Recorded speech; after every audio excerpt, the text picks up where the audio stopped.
Meanwhile, in the Middle East, this truce that was set to begin this morning to allow hostages to be freed has been delayed until tomorrow. Well, our military analyst Sean Bell joins us now for a closer look at how the deal could work and what issues they are already facing.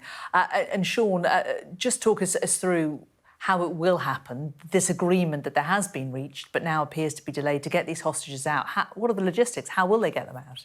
Yeah, good afternoon, Jane. What we know at the moment is that the deal appears to include 50 hostages. The plan is to release them about 12 per day over a 4-day truce period with the potential of extending, but that has been delayed by 24 hours. But the actual the logistics of how this is going to work, first of all, from a Hamas perspective, they're going to be paranoid about the security of the rest of the hostages. Just remember that only 20% of them are actually expected to be released in this. And those hostages are likely to be scattered across the whole of Gaza, and they probably won't be released via these crossing points. So they're probably going to be scattered throughout. So what Hamas is likely to do is they're likely to want to move them secretly. They're going to be blindfolded. They're going to be dislocated, deliberately try to be dislocated for two main reasons. One of which is that Hamas will know that the Israelis will interrogate them afterwards to try and find out where they were staying. But also the Israelis will probably be trying to observe their movements and try and track them down. The first phase, though, will almost certainly they'll be handed over to the International Committee of the Red Cross. These are facilitators, and that handover will probably happen somewhere in the dark. It'll be somewhere remote. This is footage from the 20th of October, where Judith and Natalie Renan from Chicago were released. This could happen somewhere in the Gaza Strip, but fairly remote. Stage 2, though, is once they've been handed over to the Committee of the Red Cross.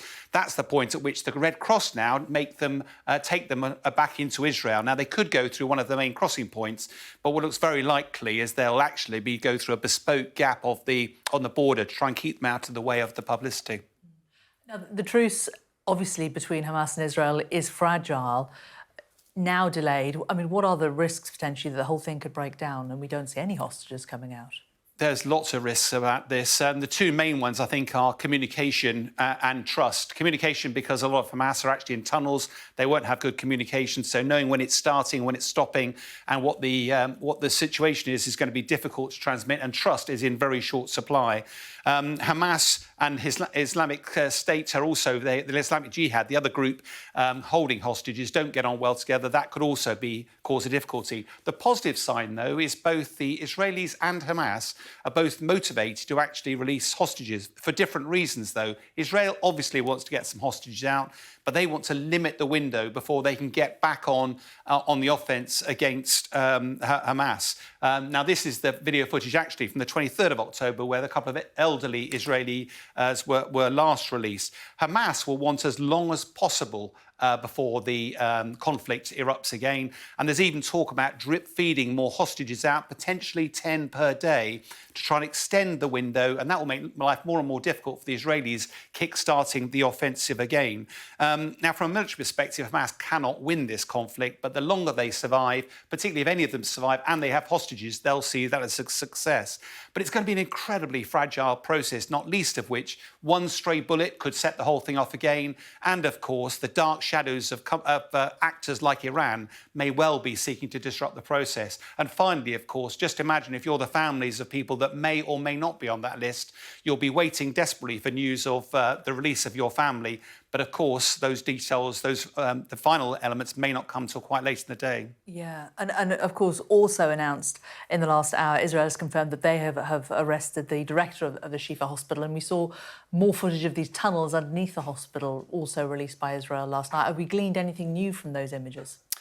Yeah, this has been a very topical issue. Clearly, what the IDF believe passionately that Hamas is using these tunnels for hiding. They produced lots of evidence. The latest generation of that is video footage of the tunnels themselves, but actually showing some pretty big areas underground. These are not just tunnels now. This is living accommodation, and therefore it's a lot more compelling. 2 points, though, just briefly, one of which is the implication is Hamas has built these tunnels. Well, actually, Israel built a lot of them themselves. And secondly, what Israel claims is they're being used to store weapons and to store some of the hostages. On video evidence alone, that is not compelling. However, there's a gradual build-up of evidence to suggest that Hamas have been using these tunnels and also been storing weapons and hostages. OK, Sean, thanks very much for now.